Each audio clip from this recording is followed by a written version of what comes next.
नमस्कार। आज हम एक ऐसे वैज्ञानिक की दुनिया में उतर रहे हैं जिनका नाम अक्सर कुत्तों और घंटियों से जोड़ा जाता है, लेकिन जिनका काम उससे कहीं ज्यादा गहरा था। Ivan Pavlov.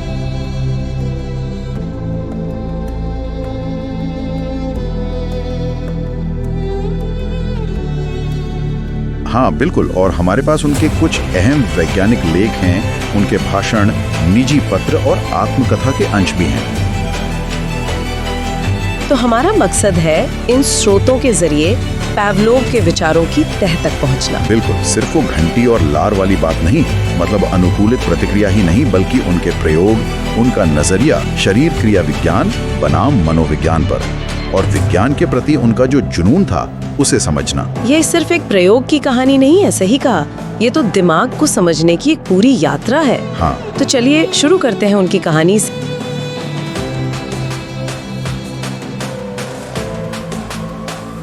इवान पावलोव, उनका जन्म हुआ था 1849 में रूस के रियाजान शहर में, एक पादरी के घर। हाँ, और ये दिलचस्प है कि उनकी शुरुआती पढ़ाई एक थियोलॉजिकल सेमिनरी में हुई थी। उन्होंने खुद भी बताया है कि वहाँ उन्हें बेहतरीन शिक्षक मिले और सोचने समझने की आज़ादी मिली। और वही दौर था 60 का दशक, जब रूसी साहित्य, खासतौर पर पिसारेव जैसे विचारक, उन्हें बहुत प्रभावित कर रहे थे। पिसारेव, वो तो विज्ञान को समाज बदलने का जरिया मानते थे, है ना? बिल्कुल, और इसी माहौल ने पावलोव को धर्मशास्त्र से हटाकर प्राकृतिक विज्ञान की ओर खींचा, और वो पहुंच गए सेंट पीटर्सबर्ग विश्वविद्यालय। अच्छा, वहाँ उनकी मुलाकात हुई अपने गुरु IF सायन से। हाँ, सायन, जिनसे उन्होंने प्रयोग करने का वो हुनर सीखा, वो प्रायोगिक कौशल। और बाद में SP बॉटकिन की क्लिनिक में काम करते हुए उनके मन में नर्विज्म का विचार आया। नर्विज्म, हाँ, यानी ये सोच कि शरीर की लगभग हर प्रक्रिया को तंत्रिका तंत्र ही कंट्रोल करता है। और यहीं से पाचन क्रिया पर उनका वो विश्व प्रसिद्ध काम शुरू हुआ। लेकिन शायद सबसे बड़ा वैचारिक प्रभाव इवान सेचनोव का था। सेचनोव, रूसी शरीर क्रिया विज्ञान के पितामह। बिल्कुल, उनकी किताब मस्तिष्क की प्रतिक्रियाएं और वो केंद्रीय अवरोध यानी सेंट्रल इनहिबिशन की खोज, उसने पावलोव को बहुत गहराई से सोचने पर मजबूर किया। सेचनोव ने ही तो पहली बार कहा था कि चेतना और मानसिक गतिविधियां भी असल में मस्तिष्क की शारीरिक क्रियाएं ही हैं। हाँ बिल्कुल, और ये उस समय के लिए बहुत क्रांतिकारी विचार था। और ये सब उस माहौल में हो रहा था जहाँ रूसी विचारक मतलब पदार्थ और आत्मा के उस पुराने द्वैतवाद से जूझ रहे थे। सही बात है, पावलोव इसी परंपरा में थे, लेकिन उनका रास्ता एकदम साफ था। सख्त वैज्ञानिक पद्धति, कोई अटकलबाजी नहीं, सिर्फ प्रयोग, अवलोकन, सत्यापन, तथ्यों पर जोर। तथ्य, तथ्य और तथ्य, उनका यही मंत्र था। शुरुआती जीवन आसान नहीं था उनके लिए, प्रयोगशाला की कमी, संसाधन नहीं थे। लेकिन 41 साल की उम्र में उन्हें बड़ी जिम्मेदारियां मिली। मिलिट्री मेडिकल एकेडमी में प्रायोगिक चिकित्सा संस्थान में प्रोफेसरशिप। विदेश यात्राओं ने भी शायद मदद की होगी। हाँ बिल्कुल, उससे उनकी सोच को विस्तार मिला, अपने समय के बड़े वैज्ञानिकों से मिले वो। और उनकी पत्नी सारा वासिलिवेना का जिक्र भी जरूरी है, उन्होंने मुश्किल दिनों में बहुत साथ दिया। हाँ, पावलोव लिखते भी हैं कि उन्हें असली खुशी और संतोष विज्ञान में ही मिला। बाद में तो सोवियत सरकार ने भी उनके काम की अहमियत समझी और काफी मदद की। हाँ, उनकी प्रयोगशालाओं के लिए लाखों रूबल दिए, और वो हमेशा मानते थे कि उनका काम उनके देश की सेवा है। चलिए अब उनके सबसे प्रसिद्ध काम पर आते हैं, प्रतिक्रियाएं या रिफ्लेक्स। हाँ, रिफ्लेक्सेस। पावलोव ने मूल रूप से दो तरह की प्रतिक्रियाओं में फर्क किया। पहली है अनुकूलित प्रतिक्रिया, अनकंडीशनड रिफ्लेक्स। ये तो जन्मजात होती है ना, स्थिर, स्टीरियोटाइप्ड। बिल्कुल, जैसे मुंह में खाना जाते ही लार का बहना, इसके लिए कोई ट्रेनिंग नहीं चाहिए, ये स्वाभाविक है। और दूसरी जो ज्यादा दिलचस्प है वो है अनुकूलित प्रतिक्रिया, कंडीशनड रिफ्लेक्स। हाँ, ये सीखी जाती है, अनुभव से बनती है, बदलती रहती है। ये हमारे नर्वस सिस्टम की एक खासियत पर आधारित है, चीजों के बीच संबंध जोड़ना, कनेक्शन बनाना। इसका वो क्लासिक उदाहरण उनके शिष्य सितोविच का प्रयोग है ना, पिल्लों वाला। हाँ, सितोविच का प्रयोग। उन्होंने पिल्लों को सिर्फ दूध पर पाला, और जब इन पिल्लों को पहली बार मांस या रोटी दिखाई तो कोई लार नहीं आई, क्योंकि उन्होंने पहले कभी खाया ही नहीं था। एग्जैक्टली। लेकिन एक बार जब उन्होंने वो चीज चख ली तो अगली बार सिर्फ देखने या सूंघने भर से लार आने लगी। हाँ, ये सीखा हुआ कनेक्शन था। देखना या सूंघना अब खाने का सिग्नल बन गया था। और ये कनेक्शन बनता कैसे है? आपने कहा टाइमिंग बहुत जरूरी है। बिल्कुल, टाइमिंग सब कुछ है इसमें। अनुकूलित उत्तेजना, जैसे मान लीजिए घंटी की आवाज, उसको अनुकूलित उत्तेजना यानी भोजन से बस कुछ सेकंड पहले आना चाहिए। अगर घंटी भोजन के बाद बजे तो कनेक्शन नहीं बनेगा, दिमाग उसे सिग्नल की तरह नहीं लेगा। अच्छा, और एक और बात थी कि शुरुआत में प्रतिक्रिया फैली भी होती है। हाँ, जनरलाइज्ड, मतलब कुत्ता शायद हर तरह की घंटी या मिलती जुलती आवाज पर लार टपकाए, लेकिन धीरे धीरे ट्रेनिंग से वो सीख जाता है कि सिर्फ उसी खास आवाज पर प्रतिक्रिया देनी है जिसे भोजन से जोड़ा गया है। इसे विभेदन कहते हैं, डिफरेंशिएशन। हाँ, विभेदन, वो आवाजों में फर्क करना सीख जाता है। पावलोव के प्रयोगों में एक और बड़ा नाम आता है शैम फीडिंग का, छद्म भोजन। ओह हाँ, शैम फीडिंग, वो तो बहुत ही चतुर प्रयोग था। इसमें कुत्ते की भोजन नली ओसोफेगस को सर्जरी से ऐसे मोड़ दिया जाता था कि खाना पेट में जाने के बजाय बाहर गिर जाए। बाप रे, और पेट में खिड़की भी बनाते थे, फिस्टुला। हाँ, फिस्टुला, ताकि अंदर पेट में जो स्राव हो रहे हैं उन्हें देखा जा सके, इकट्ठा किया जा सके। और कमाल की बात क्या थी? कमाल की बात ये थी कि जब कुत्ते को इस तरह खिलाया जाता, मतलब खाना तो बाहर गिर रहा है उसके, खाली पेट में शुद्ध पाचक रस गैस्ट्रिक जूस बनना शुरू हो जाता था, बिना खाना पेट में पहुंचे। हाँ, सिर्फ खाने के एक्ट से। हाँ, सिर्फ खाने के एहसास या शायद विचार से ही। ये इस बात का पक्का सबूत था कि दिमाग पेट की ग्रंथियों को काम करने का सिग्नल भेज सकता है। और ये सिग्नल कैसे जाता था, उन्होंने ये भी पता लगाया। बिल्कुल, उन्होंने दिखाया कि ये वेगस नसों के जरिए होता है। जब उन्होंने कुत्तों में ये वेगस नसें काट दी तो शाम फीडिंग से पाचक रस बनना बंद हो गया। यानी दिमाग और पेट का सीधा कनेक्शन इन नसों के जरिए, मानसिक उत्तेजना का सीधा शारीरिक प्रभाव। बिल्कुल, यही नर्विज्म का आधार था। पावलोव ने ये भी दिखाया कि इन सीखी हुई प्रतिक्रियाओं को बदला भी जा सकता है, यहाँ तक कि दर्दनाक चीजों को भी। हाँ, ये और भी चौंकाने वाली बात है। उनकी एक सहयोगी थी यूरोफीवा, उन्होंने एक प्रयोग किया, दिखाया कि बिजली के हल्के झटके जैसी दर्दनाक चीज को भी भोजन के सिग्नल में बदला जा सकता है। एक मिनट, मतलब कुत्ता बिजली का झटका लगने पर लार टपकाने लगे? ये कैसे हो सकता है? सुनने में अजीब लगता है ना, लेकिन हाँ, अगर उस झटके के तुरंत बाद लगातार भोजन दिया जाए बार बार, तो ऐसा क्यों होता है? शर्त यह है कि भोजन की इच्छा या प्रतिक्रिया, जिसे पावलोव ने एलिमेंट्री रिएक्शन कहा, वो उस रक्षा प्रतिक्रिया, डिफेंसिव रिफ्लेक्स से शारीरिक रूप से ज्यादा मजबूत हो। पावलोव ने तर्क दिया कि कुत्ते भोजन के लिए लड़ते हुए अक्सर चोट खाते हैं। इससे पता चलता है कि भूख का ड्राइव दर्द के डर पर हावी हो सकता है। लेकिन इसकी भी कोई सीमा होगी? हाँ बिल्कुल, जान बचाने की प्रतिक्रिया, मतलब लाइफ और डेथ वाली स्थिति, वो हमेशा भोजन की प्रतिक्रिया से ज्यादा शक्तिशाली होगी। आप शेर को खाना दिखाकर पालतू नहीं बना सकते, कम से कम इस तरीके से तो नहीं। समझ में आया। ये तो हुई साधारण प्रतिक्रियाओं की बात, लेकिन पावलोव इससे कहीं आगे गए।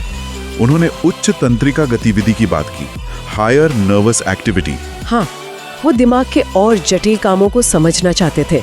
इसमें उन्होंने तंत्रिका तंत्र के प्रकारों की बात की, नर्वस सिस्टम टाइप्स। 2 स्तर बताए थे उन्होंने, है ना? हाँ, पहला जीनोटाइप, यह हमारा जन्मजात बुनियादी नर्वस सिस्टम का प्रकार है, मतलब हम किस तरह के नर्वस सिस्टम के साथ पैदा हुए हैं। और दूसरा है फिनोटाइप या चरित्र, फिनोटाइप कैरेक्टर, जो इस जन्मजात आधार और जीवन के अनुभवों, माहौल के असर, इन सब के मिलने से बनता है, हमारा व्यक्तित्व एक तरह से। और इन प्रकारों को समझने के लिए उन्होंने किन चीजों पर ध्यान दिया? 3 मुख्य चीजें। पहली, तंत्रिका प्रक्रियाओं की ताकत, स्ट्रेंथ, मतलब उत्तेजना और अवरोध कितने मजबूत हैं।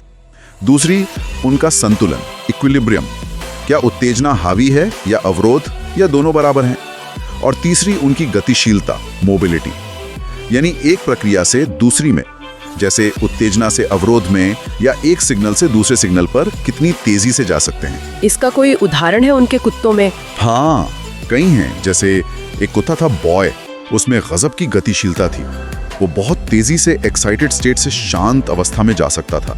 उसने वो उल्टे सिग्नल वाला काम भी बहुत तेजी से सीख लिया था, मतलब जो पहले खाने का सिग्नल था उसे इग्नोर करना, और जो इग्नोर करने का सिग्नल था उस पर रिस्पॉन्ड करना। अच्छा, और दूसरे कुत्ते? वहीं कुछ और कुत्ते थे, जैसे रत्नित्सा और उसाच, वो अलग थे, उनका संतुलन अलग था, सीखने की रफ्तार अलग थी। ये उनके अलग चरित्र या फिनोटाइप को दिखाता था। इसी से जुड़ा एक और कॉन्सेप्ट है, उनका गतिशील स्टीरियोटाइप, डायनामिक स्टेरियोटाइप। ये क्या चीज है? सुनने में थोड़ा मुश्किल लगता है, पर यह हमारी आदतों से जुड़ा है। इसका मतलब है हमारे दिमाग में आदतों का, रूटीन का एक तरह का पक्का पैटर्न बन जाना। जैसे हमारी रोज की दिनचर्या। हाँ बिल्कुल, हमारी रोज की दिनचर्या, काम करने का तरीका, सोचने का तरीका, ये सब मिलकर दिमाग में एक तरह का रूटीन मैप या स्टेरियोटाइप बना लेते हैं। यह हमारी ऊर्जा बचाता है, हमें कुशलता से काम करने में मदद करता है। लेकिन जब ये पैटर्न टूटता है, हाँ, जब ये टूटता है, जैसे नौकरी बदलना, शहर बदलना या कोई पुरानी आदत छोड़कर नई डालना, तो हमें बहुत मुश्किल होती है, बेचैनी होती है, तनाव होता है। पावलोव कहते थे कि इससे दर्दनाक संवेदनाएं, यहाँ तक कि उदासी या मेलनकली भी हो सकती है। उन्होंने एक छात्र का किस्सा भी सुनाया था ना? हाँ, वो बड़ा दिलचस्प किस्सा था। एक छात्र था जिसे इतिहास पढ़ने की आदत थी। इतिहास में क्या होता है, आप विचारों, संबंधों, व्याख्याओं पर ध्यान देते हैं। हाँ। फिर उसने प्राकृतिक विज्ञान पढ़ना शुरू किया, जहाँ एकदम सटीक तथ्यों पर ध्यान देना होता है। उसका पुराना स्टीरियोटाइप, सोचने का पुराना तरीका आड़े आने लगा। वो एडजस्ट नहीं कर पाया और वो परेशान हो गया बहुत ज्यादा। वो गहरे अवसाद में चला गया। बाद में जब उसने कानून पढ़ना शुरू किया, जो उसके पुराने सोचने के तरीके, मतलब तर्क और व्याख्या के ज्यादा करीब था, तो वो धीरे धीरे ठीक होने लगा। ये दिखाता है कि ये स्टीरियोटाइप कितने गहरे और शक्तिशाली हो सकते हैं। और फिर आता है पावलोव का एक और बड़ा विचार, जो खास तौर पर इंसानों से जुड़ा है, दो सिग्नलिंग सिस्टम का सिद्धांत। हाँ, ये उनकी कोशिश थी ये समझाने की कि इंसान जानवरों से अलग कैसे सोचते हैं, कैसे व्यवहार करते हैं। तो पहला सिग्नलिंग सिस्टम क्या है? पहला सिस्टम वो है जो इंसानों और जानवरों दोनों में होता है। ये हमारी इंद्रियों से मिलने वाले सीधे संकेतों पर आधारित है, जो हम देखते हैं, सुनते हैं, सूंघते हैं, चखते हैं, छूते हैं। ये असल दुनिया के सीधे सिग्नल हैं। और इससे हम क्या करते हैं? इससे हम अपनी आसपास की दुनिया को सीधे अनुभव करते हैं और उस पर प्रतिक्रिया करते हैं। इसमें हमारी जन्मजात वृत्तियां, मतलब इंस्टिंक्ट्स, और सीखी हुई अनुकूलित प्रतिक्रियाएं दोनों शामिल हैं। ये ठोस रियलिटी से जुड़ा है। ठीक है, तो दूसरा सिस्टम क्या है जो सिर्फ इंसानों में है? दूसरा सिग्नलिंग सिस्टम है भाषा, शब्द। पावलोव मानते थे कि शब्द जो हैं वो पहले सिस्टम के संकेतों के भी संकेत हैं, सिग्नल्स ऑफ सिग्नल्स। इसका क्या मतलब हुआ? मतलब जैसे सेब शब्द, ये शब्द सुनते ही हमारे दिमाग में असली सेब का रंग, रूप, स्वाद, उसकी पूरी इमेज आ जाती है। हाँ, है ना? एग्जैक्टली। तो ये शब्द उस असली सेब का सिग्नल बन गया। हाँ। और शब्दों की यही शक्ति हमें अमूर्त सोचने, एब्स्ट्रैक्शन करने और चीजों का सामान्यीकरण, जनरलाइजेशन करने की क्षमता देती है। हम सिर्फ एक सेब के बारे में नहीं, बल्कि सेब की पूरी कैटेगरी के बारे में सोच सकते हैं। और इसी वजह से हम विज्ञान, गणित, कला जैसी चीजें बना पाते हैं। एग्जैक्टली। ये हमें समय और स्थान से परे सोचने की ताकत देता है। हम अतीत के बारे में बात कर सकते हैं, भविष्य की योजना बना सकते हैं। पावलोव मानते थे कि ये विकास में सबसे नया और इसीलिए सबसे नाजुक सिस्टम है। और यहीं से पावलोव का मनोविज्ञान के साथ वो टकराव शुरू होता है, जिसके बारे में हमने शुरू में बात की थी। वो अपने शारीरिक दृष्टिकोण पर बहुत ज्यादा दृढ़ थे। बिल्कुल, वो उस समय के मनोविज्ञान से सच कहें तो बहुत निराश थे। उन्हें लगता था कि मनोविज्ञान व्यक्तिपरक है, सब्जेक्टिव है। वो इसे अंदर की दुनिया का अंदाजा लगाने वाला विज्ञान मानते थे। उन्हें लगा कि मस्तिष्क को समझने की कोशिश में शरीर क्रिया विज्ञान कहीं अटक गया है। हाँ, और मनोविज्ञान इसमें मदद करने के बजाय और उलझा रहा है।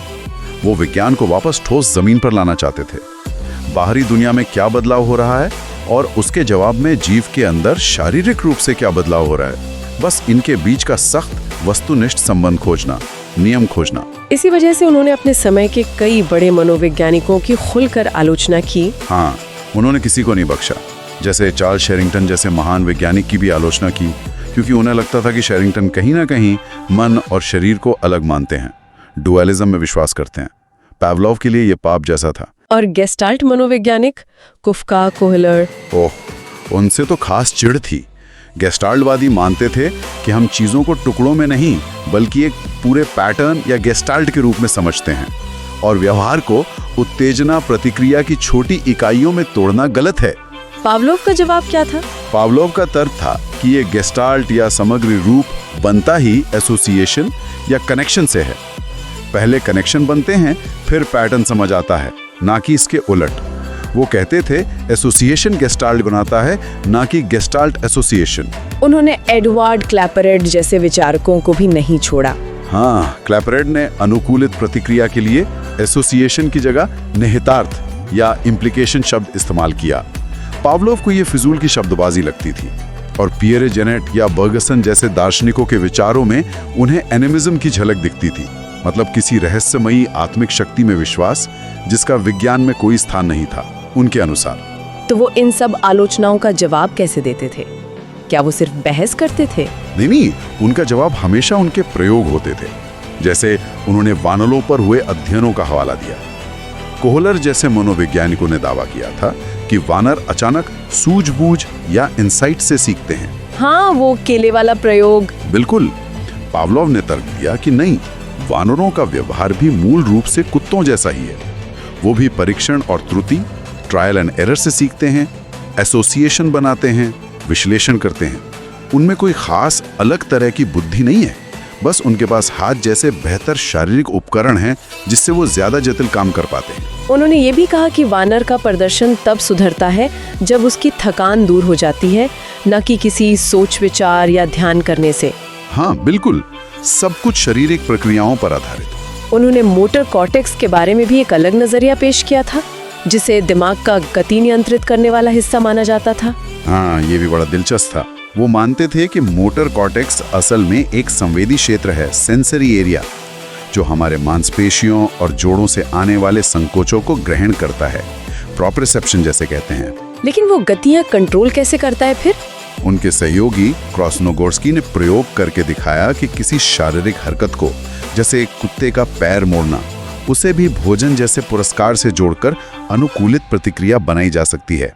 यानी मोटर कॉर्टेक्स भी आंख या कान की तरह एक विश्लेषक, एनालाइजर है, जो शरीर की स्थिति का विश्लेषण करता है, ना कि सिर्फ आदेश देने वाला केंद्र। ये तो शरीर क्रिया विज्ञान की बात हुई। पावलोव ने अपने इन विचारों को इंसानी बीमारियों से भी जोड़ने की कोशिश की, खासकर मानसिक स्वास्थ्य से। हाँ, ये उनके काम का एक और महत्वपूर्ण पहलू है। उन्होंने देखा कि जैसे कुत्तों में तनावपूर्ण प्रयोगों से न्यूरोसिस जैसी स्थिति पैदा हो सकती है, खासकर उन कुत्तों में जिनका नर्वस सिस्टम या तो बहुत उत्तेजक था या बहुत कमजोर। बिल्कुल। इसी आधार पर उन्होंने मानव न्यूरोसिस के बारे में कुछ अनुमान लगाए। जैसे उन्होंने सोचा कि न्यूरोस्थीनिया, जिसमें थकान और कमजोरी मुख्य लक्षण होते हैं, वो शायद उन लोगों में ज्यादा होता होगा जिनका जन्मजात नर्वस सिस्टम कमजोर प्रकार का है। और हिस्टीरिया या साइकस्थीनिया के बारे में क्या सोचा? साइकस्थीनिया मतलब वो जिसमें अजीब अजीब विचार आते हैं, ऑब्सेशंस। उनका अनुमान था कि हिस्टीरिया शायद तब होता है जब व्यक्ति का नर्वस सिस्टम कमजोर हो और साथ ही उसमें कलात्मक या भावनात्मक प्रवृत्ति ज्यादा हो, मतलब पहला सिग्नलिंग सिस्टम सीधे अनुभव वाला हावी हो। और साइकोस्थीनिया? वो शायद कमजोर नर्वस सिस्टम और विचारशील प्रवृत्ति, मतलब दूसरा सिग्नलिंग सिस्टम भाषा और अमूर्त सोच वाला के हावी होने का मेल हो सकता है। लेकिन ये सब अनुमान थे, वो इसे लेकर बहुत सतर्क थे। उन्होंने क्रेचमर जैसे मनोचिकित्सकों की आलोचना भी की थी। हाँ, क्योंकि क्रेचमर जैसे लोगों को बस 2-3 पक्के खांचों में बांट देते थे। पावलोव का मानना था कि ये बहुत सरलीकरण है और वो लोग जन्मजात प्रकार, जीनोटाइप और जीवन के अनुभवों से बने चरित्र, फिनोटाइप में ठीक से फर्क नहीं करते थे। हिस्टीरिया के जो लक्षण होते हैं, जैसे शरीर का कोई हिस्सा सुन्न हो जाना या लकवा मार जाना, उसे पावलोव कैसे समझाते थे? वो मानते थे कि ये लक्षण असल में दिमाग में एक बहुत तीव्र निषेध या इनहिबिशन प्रक्रिया का नतीजा है। ये एक तरह का प्रोटेक्टिव मैकेनिज्म हो सकता है जो शायद किसी पुरानी सम्मोहन अवस्था या किसी गहरे सुझाव, सजेशन के कारण ट्रिगर हो जाता है। और ये उनकी उन 3 सिस्टम से कैसे जुड़ा था? उनका मानना था कि हिस्टीरिया में शायद तीनों सिस्टम्स, सबकॉर्टेक्स जो मूल वृत्तियों को नियंत्रित करता है, पहला सिग्नलिंग सिस्टम और दूसरा सिग्नलिंग सिस्टम, इनके बीच का तालमेल बिगड़ जाता है, एक तरह का विघटन हो जाता है। उन्होंने इसके इलाज के बारे में भी कुछ सोचा था? हाँ, उन्होंने ब्रोमाइड जैसी दवाओं के इस्तेमाल पर काम किया था। उन्होंने दिखाया कि खुराक बहुत महत्वपूर्ण है, कमजोर नर्वस सिस्टम वालों के लिए कम खुराक चाहिए, और उन्होंने ब्रोमाइड और कैफीन का संयोजन इस्तेमाल किया ताकि उत्तेजना और निषेध के बीच संतुलन वापस लाया जा सके। तो अगर हम पावलोव के पूरे काम को, उनके विचारों के सार को समझें, तो मुख्य बातें क्या निकल कर आती हैं? मेरे ख्याल से पहली और सबसे अहम बात उनका वो अटूट विश्वास कि मन और व्यवहार को समझने का रास्ता शरीर क्रिया विज्ञान से होकर जाता है, किसी रहस्यमयी आत्मा या अलग से मौजूद मन से नहीं। सब कुछ भौतिक है, शारीरिक है। दूसरी बात, अनुकूलित प्रतिक्रियाएं। वो सिर्फ कुत्तों के लार टपकाने का अध्ययन नहीं था, वो सीखने, स्मृति और मस्तिष्क कैसे काम करता है, इसे समझने की एक शक्तिशाली खिड़की थी। बिल्कुल। और तीसरी, तंत्रिका तंत्र के अलग अलग प्रकारों की उनकी समझ और खासकर इंसानों के लिए वो 2 सिग्नलिंग सिस्टम की अवधारणा, मतलब सीधा अनुभव बनाम भाषा और अमूर्त सोच, ये आज भी व्यवहार और अनुभूति को समझने में बहुत प्रासंगिक है। और चौथी बात, उनका वैज्ञानिक पद्धति पर जोर, वस्तुनिष्ठ अवलोकन